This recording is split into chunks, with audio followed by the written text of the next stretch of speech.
Hello friends, welcome back to first step. I hope आप सब लोग अपनी पढ़ाई अच्छे से कर रहे होंगे और आपकी एग्ज़ाम्स की प्रिपरेशन भी अच्छी चल रही होगी।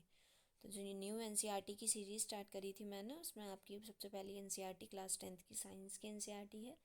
इसमें करंटली हमारा chapter 4 carbon and it's compounds चल रहा है। तो अगर आप चैनल पर न्यू हैं तो इसे सब्सक्राइब कर ज़रूर कर दीजिएगा और नोटिफिकेशंस को भी ऑन कर लीजिएगा, जिससे आप कोई भी वीडियोज़ की अपडेट को मिस ना करें।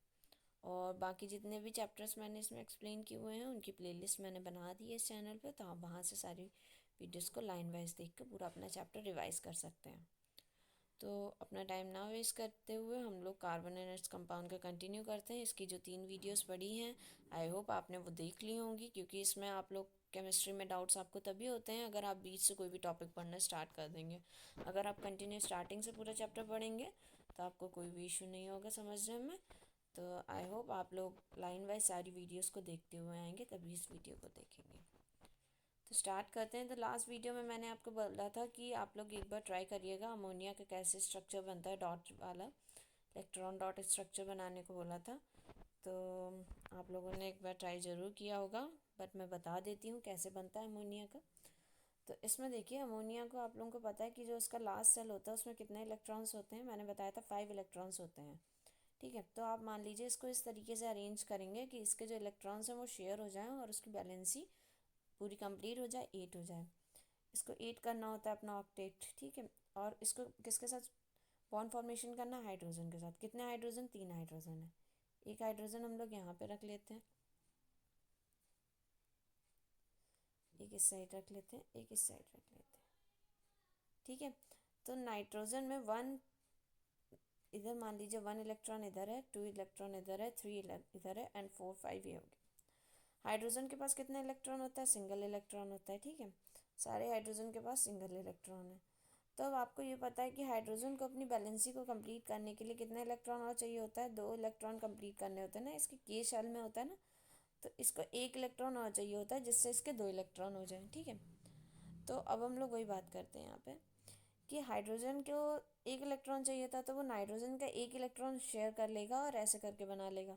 तो इसके 2 इलेक्ट्रॉन्स हो जाएंगे। ये इधर भी ये हाइड्रोजन इधर से एक नाइट्रोजन का इलेक्ट्रॉन ले लेगा और एक अपना खुद का, तो 2 इलेक्ट्रॉन हो जाएंगे। और इधर वाला हाइड्रोजन भी ले लेगा एक एक इलेक्ट्रॉन। तो इस तरीके से हर हाइड्रोजन के 2 इलेक्ट्रॉन हो जाएंगे सारे। ये अपना इन्होंने इलेक्ट्रॉनिक कॉन्फ़िगरेशन पूरा कंप्लीट कर लिया।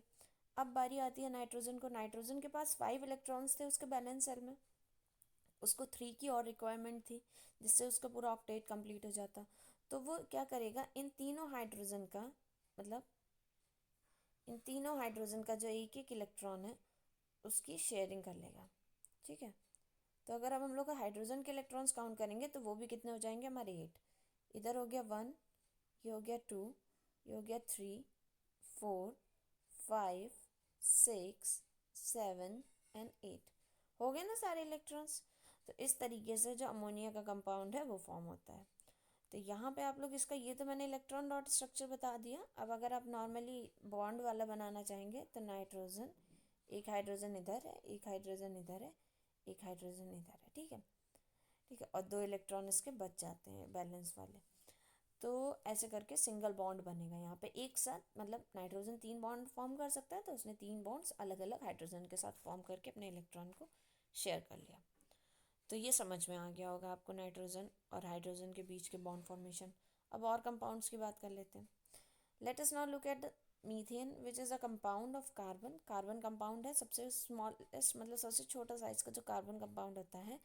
कार्बन अपनी चारों वैलेंसी से कैसे बॉन्ड फॉर्म करता है उसकी बात करेंगे। Methane is widely used as fuel and is a major component of biogas and compressed natural gas.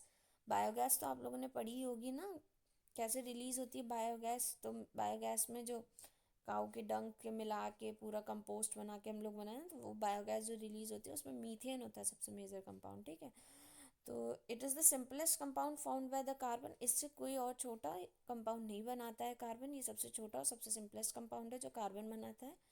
तो इसका फार्मूला होता है CH4, मतलब एक सिंगल सी है और 4 हाइड्रोजन उसके साथ रिएक्ट कर रहे हैं। एज यू नो दस वैलेंसी ऑफ हाइड्रोजन इज 1।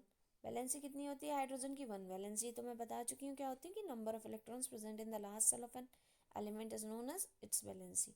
और आपको पता है कार्बन एक टेट्रावैलेंट है because it has fours valence electron. In order to achieve noble gas configuration carbon shares these electrons with the 4 atom of hydrogen. तो carbon carbon के पास कितने इलेक्ट्रॉन्स होते हैं? 4 इलेक्ट्रॉन्स होते हैं, बैलेंस इलेक्ट्रॉन। तो उसको 4 की और रिक्वायरमेंट होती है अपने ऑक्टेट को कंप्लीट करने के लिए। नोवल गैस का कॉन्फ़िगरेशन अगर उसे अचीव करना है तो उसे 4 इलेक्ट्रॉन्स और चाहिए। तो वो क्या करेगा, 4 इलेक्ट्रॉन्स किससे लेगा? हर अलग अलग हाइड्रोजन से एक एक इलेक्ट्रॉन लेके 4 इलेक्ट्रॉन्स कंप्लीट कर लेगा। तभी तो ये कार्बन 4 हाइड्रोजन के साथ यहाँ पे बॉन्ड फॉर्मेशन कर रहा है। इसका डायग्राम आपको दिया गया है नेक्स्ट पेज पे, ये देखिए यहाँ पे दिखाया गया। तो ये जो सिंगल कार्बन है इसके ये आपको देखिए एक्स एक्स फॉर्म में जो दिया गया है वो कार्बन के इलेक्ट्रॉन्स दिखा रहे हैं और हाइड्रोजन के डॉट फॉर्म में दिखा रहा है, ठीक है। तो ये क्या कर रहे हैं, देखो हाइड्रोजन को तो 2 इलेक्ट्रॉन चाहिए होते हैं, तो इधर शेयरिंग हो गई, इधर शेयरिंग हो गई, इधर शेयरिंग हो गई, इधर शेयरिंग हो गई, ठीक है। अब हम बात करते हैं कार्बन की। तो कार्बन में क्या हो रहा है, देखिए कार्बन में यहाँ पे 1 2 3 4 5 6 7 8 पूरे 8 इलेक्ट्रॉन पूरे होकर उसकी ऑक्टेट कंप्लीट हो रही है। इस तरीके से मीथेन अपना एक कंपाउंड बना लेता है। तो यह कंपाउंड का फॉर्मेशन तभी हो रहा होता है ना जब एक एलिमेंट दूसरे एलिमेंट को स्टेबलाइज कर स्टेबिलिटी अटेन हो जाएगी, तभी कंपाउंड का फॉर्मेशन होगा। और स्टेबल होने के लिए क्या करना होता है, इलेक्ट्रॉनिक कॉन्फ़िगरेशन किसका अटेन करना होता है, नोबल गैस का अटेन करना होता है। तो वही सब करना है यहाँ पे। नेक्स्ट बात करते हैं,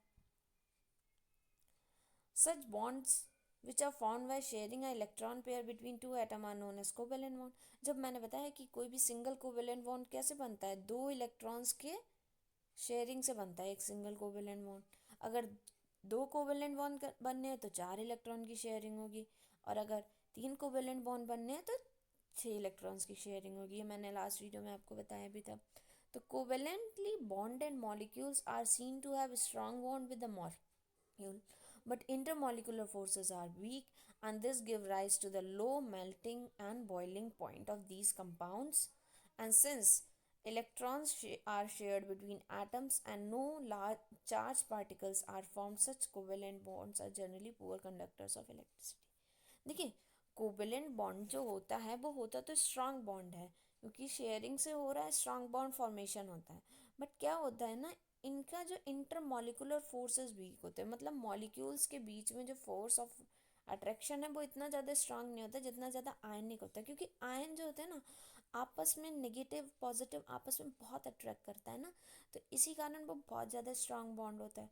यहाँ पे कोई भी चार्जेस नहीं है, कोई भी आयन नहीं बन रहा है, इसलिए ना इनके बीच का बॉन्ड इतना ज़्यादा स्ट्रांग नहीं होता। ये थोड़ा सा हीट देने पे इनका मेल्टिंग पॉइंट और बॉइलिंग पॉइंट भी कम होता है, इसलिए इनको थोड़ी सी हीट देंगे आप, ये बॉयल हो जाएंगे या मेल्टिंग स्टार्ट जाती है इनकी, तो ये इतने ज़्यादा स्ट्रांग नहीं होते हैं। होता तो स्ट्रांग है कोवेलेंट बॉन्ड भी, ऐसा नहीं बहुत वीक होता है, स्ट्रांग होता है। बट अगर हम आयन से कंपेयर करें आयनिक बॉन्ड से तो इतना स्ट्रांग नहीं होता, क्योंकि यहाँ पे कोई भी इलेक्ट्रॉन की प्रॉपर डोनेटिंग नहीं हो रही है, यहाँ पे इलेक्ट्रॉन की सिर्फ शेयरिंग हो रही है, ठीक है।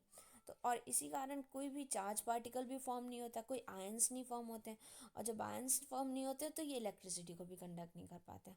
आपको पता है इलेक्ट्रिसिटी का कंडक्शन तभी पॉसिबल होता है जब किसी सोल्यूशन में क्या होते हैं, आयंस प्रेजेंट होते हैं, ठीक है।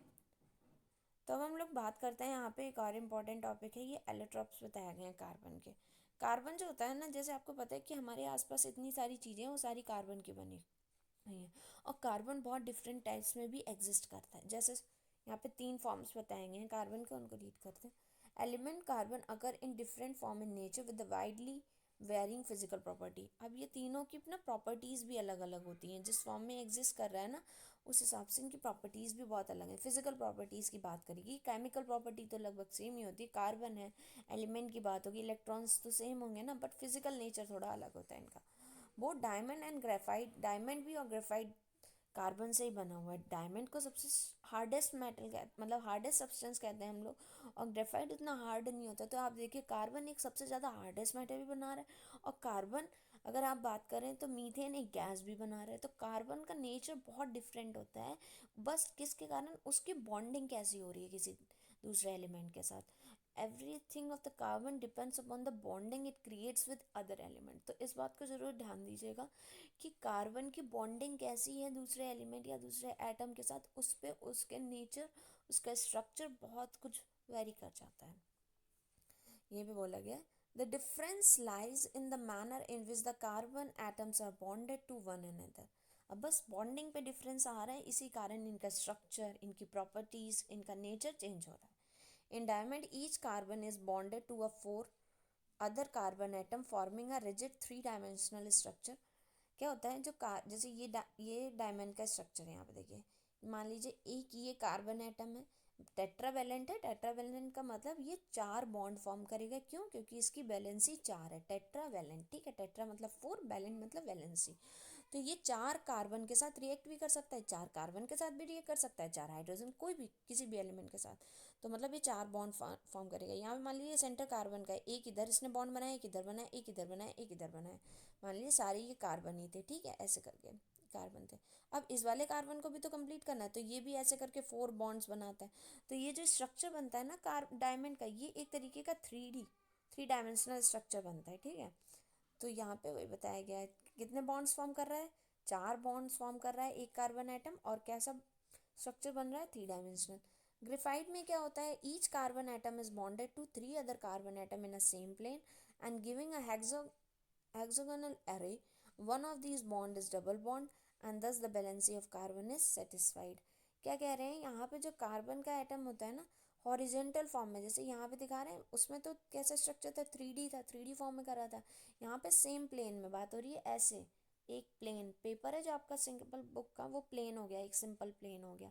तो वो सिंगल प्लेन में अगर तीनों बॉन्ड्स फॉर्म, मतलब 3 बॉन्ड्स जो होते हैं वो एक कार्बन आइटम बनाता है, ठीक है। जैसे मान लीजिए ये कार्बन आइटम है, एक इधर बना रहा है, एक इधर बना रहा है, एक इधर बनाएगा, ठीक है। अभी तो ये 3 बॉन्ड्स हुए, और उसके बाद क्या कहना है, one of these bond is double bond and thus the valency of carbon is satisfied. वैसे तो 4 एटम्स को, मतलब 4 इलेक्ट्रॉन्स को शेयर करना होता है उसे, तो यहाँ पे से एक जो बॉन्ड होता है वो डबल बॉन्ड होता है, तो यहाँ पे 4, यहाँ पे कितने इलेक्ट्रॉन की शेयरिंग हो जाती है, 2 की हो जाती है कार्बन की तरफ से। तो इस तरीके से उसकी बैलेंसी भी सेटिस्फाइड हो जाती है। तो ग्रेफाइट कैसा स्ट्रक्चर होता है, हेक्सागोनल अरे होता है, रे टाइप का स्ट्रक्चर, मतलब पूरा एक लेयर बनती है। मान लीजिए आप ऐसे करके, मैं लेयर टाइप की बताऊँ, जैसे एक ये सिंगल लेयर है, ठीक है, उसके ऊपर एक और लेयर बन रही है, ठीक है, इसके ऊपर एक और लेयर बन रही है, ऐसे लेयर टाइप की, जैसे आप कॉइन्स को एक के ऊपर एक स्टैक बना के रख देते हैं ना सिक्कों को, तो वही उसी तरीके का स्ट्रक्चर बनता है ग्रेफाइट का, ठीक है। देखिए कार्बन कैसे बॉन्ड फॉर्म कर रहा है, उसके कारण एक सब्सटेंस डायमंड बन रहा है और एक ग्रेफाइट बन रहा है, देख रहे हैं ना, बस जस्ट उसके बॉन्ड की फॉर्मेशन कैसी हो रही है उस पर डिपेंड कर रहा है। एक नेक्स्ट और दिया गया है यहाँ पे, C20 बर्गमिंस्टर फ्लोरेंस होता है, ये भी एक एलोट्रोप है कार्बन का, ये याद रखिएगा, ये तीनों बहुत इंपॉर्टेंट है। These two different structures result in diamond and graphite having very different physical property even though their chemical properties are same। मैंने बताया ना, इनके बॉन्ड फॉर्मेशन के कारण इनका फिजिकल स्ट्रक्चर डिफरेंट हो रहा है, ठीक है। इतना हार्डेस्ट सब्सटेंस बन रहा है कार्बन, ठीक है, और ग्रेफाइट है वो उतना हार्ड नहीं है, लेकिन क्या है तो कार्बन ही, तो उसकी केमिकल प्रॉपर्टीज़ पे कोई चेंज नहीं आता, बस उसकी फिजिकल प्रॉपर्टीज़ चेंज हो जाती हैं। Diamond is the hardest substance known, while graphite is a smooth and slippery. Graphite is also a good conductor of electricity, unlike other non-metal that you have studied in previous chapter।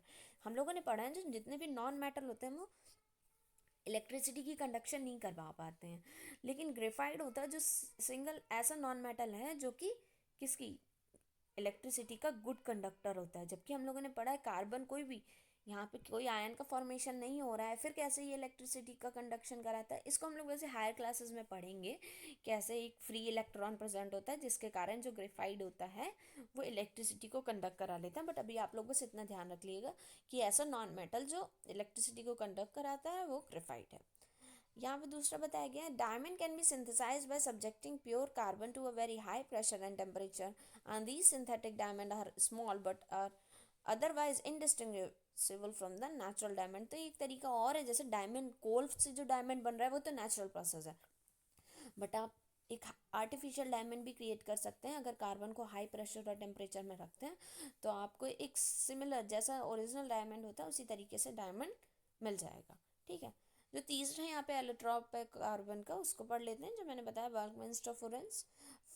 Florence is an another class of carbon allotrope and the first one is to be identified was C60, which has carbon atom arranged in a shape of football. Since this looked like a geodesic dome designed by US architect Buckminster Fuller and the molecule was name Florence. तो यहाँ पे बता रहे हैं ना, carbon B का जो allotrope है ये C60 है। C60 इसका नाम क्यों है? क्योंकि इसमें 60 कार्बन एटम्स आपस में बॉन्ड का फॉर्मेशन कर रहे हैं, और इसका ये वॉल लाइक स्ट्रक्चर आपको मिल जाएगा। ठीक है, तो यहाँ पे देखेंगे कार्बन एटम के देखिए आपका टेट्रावेलेंसी इसकी कंप्लीट होती है, बॉन्ड फॉर्म करके अपने आप को स्टेबलाइज करके एक स्ट्रक्चर बना लेता है। ठीक है, ये भी एक US आर्किटेक्ट थे बकमिंस्टर, उन्हीं के नेम पे उसको नेम भी कर दिया गया। ठीक है, चलिए ये क्वेश्चंस को देख लेते हैं। यहाँ पे बताया गया what would be the electron dot structure of carbon dioxide which is formula CO2। इसको आप लोग एक बार ट्राई करिएगा। जैसे कार्बन है, कार्बन को कितने इलेक्ट्रॉन्स? 4 इलेक्ट्रॉन्स चाहिए, 4 इलेक्ट्रॉन्स होते हैं ना इसके। तो यहाँ पे मान लीजिए ये रहे कार्बन, ठीक है, ये कार्बन हो गया आपका, एक मिनट, ठीक है, इसके 2 इलेक्ट्रॉन्स इधर हैं, 2 इलेक्ट्रॉन्स इधर हैं, 4 इलेक्ट्रॉन्स होते हैं ना इसके बैलेंस सेल में।